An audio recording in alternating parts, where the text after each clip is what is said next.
Heat as medicine.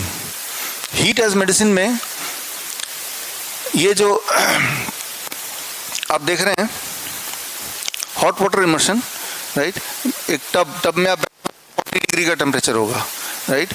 तो जब tub में, पानी के टब में आप बैठे, तो अभी जैसे यहाँ बैठे हैं, तो आपके सिर पे जो एटमॉस्फेरिक प्रेशर वो कितना है? 1 एटमॉस्फेरिक प्रेशर, एटमॉस्फेयर का प्रेशर है ना। जब पानी में बैठे तो इतना हिस्सा तो पानी के अंदर है ना, उसमें जो हिस्सा पानी के अंदर है उसमें जो प्रेशर आपके बॉडी में पड़ रहा है that is 1 atmospheric pressure plus pressure of the water.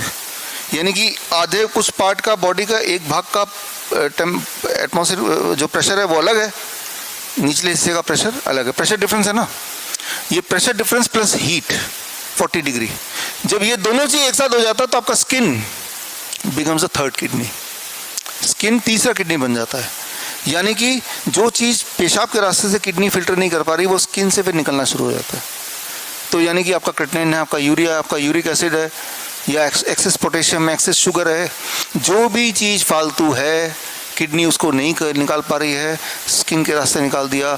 इसीलिए मेडिकली स्किन को बोला जाता है द थर्ड किडनी। लेकिन किडनी के रूप में कब काम करेगी? जब प्रेशर डिफरेंस होगा, टेम्परेचर 40 डिग्री होगा, हीट होगा, तो ये जो पोर्स खुलेंगे तो ही काम करेगी। आपको कैसे पता चल रहा है? पता चलेगा काम कर रही है, आपकी स्वेलिंग कम हो जाएगी, आपका ब्लड प्रेशर कम हो जाएगा, आपकी वीकनेस चली जाएगी, आपकी ईचिंग चली जाएगी, वोमिटिंग सेंसेशन चले जाएगी, जो classic symptom of kidney patient चले जाएंगे।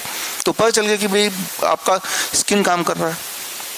आप पेशाब का एक कुछ बूंद लीजिए, पसीने का कुछ बूंद लीजिए, दोनों अगर लैब में टेस्ट कराएंगे तो पेशाब के और पसीने में जो इंग्रेडिएंट निकलेंगे वो सिमिलर निकलेंगे।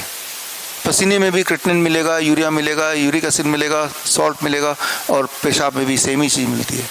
तो किडनी जो काम करती है वो आपका स्किन भी वही काम कर सकता है एक स्पेशल सर्कमस्टेंस में।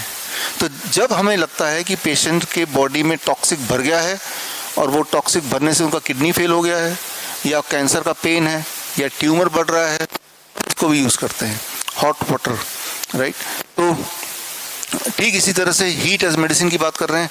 आप में से कुछ लोग, आपने अभी हाथ रेज भी किया था, ऐसे बैठे हैं और दोनों पैर बाल्टी के अंदर, बाल्टी का टेम्परेचर पानी का 42 डिग्री सेल्सियस।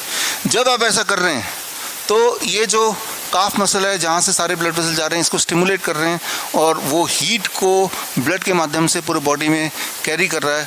आपका सर्कुलेशन बढ़ जाता है उस वक्त, और सर्कुलेशन बढ़ने से उसी वक्त कई सारे बॉडी में मेटाबॉलिक चेंजेस आते हैं, जिससे आपकी नींद उस रात की अच्छी होती है, जिससे पेन धीरे धीरे कम होने लगता है, जिससे डिप्रेशन धीरे धीरे कम होने लगता है, एंजाइटी धीरे धीरे कम होने लगता है, पैल्पिटेशन कम होने लगता है, ब्लड प्रेशर कम होने लगता है, जिनका ब्लड प्रेशर ज़्यादा है उनका। तो कई सारे फायदे होते हैं जब हम हीट एंड ग्रेविटी दोनों को